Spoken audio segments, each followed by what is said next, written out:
Chubby, ano bang ginagawa mo, Chubby?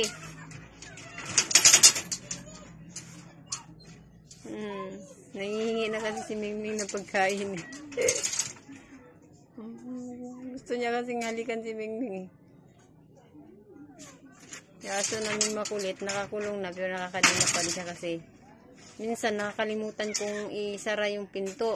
Nakakawala. Diyos ko po, muntik ka na. Muntik ka na makahanap ng katapat. Eh, matapang din yung aso sa katapat na nakakadina din. Makatakot. Mabait siya sa amin. Sa amin lang, pero pag may ibang tao, matapang siya. Ayaw niya. May ibang tao na papasok dito sa loob ng compound namin.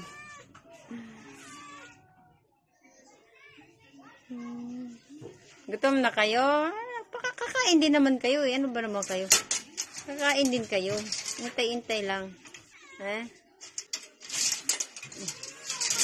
Yan ang mama niya, oh. Lo. Ming, lumayo ka kasi kay Chubby, Ming. Gusto ka nga niyang halikan, eh. Gusto ka niyang linisan.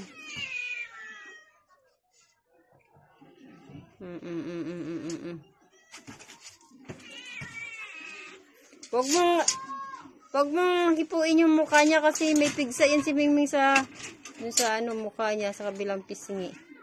Pasaway ito si Chubby. Makulit.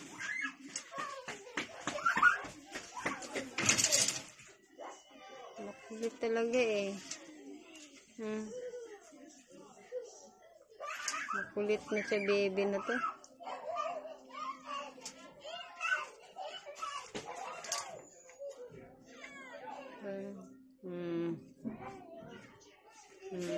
Love mo nga si Mingming eh. Malaglag naman si Mingming. Alam mo namang nasa taas yan eh. O yan nagamit.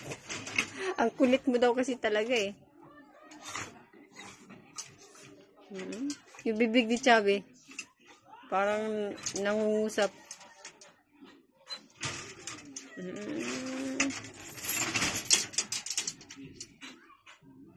Makulit ka.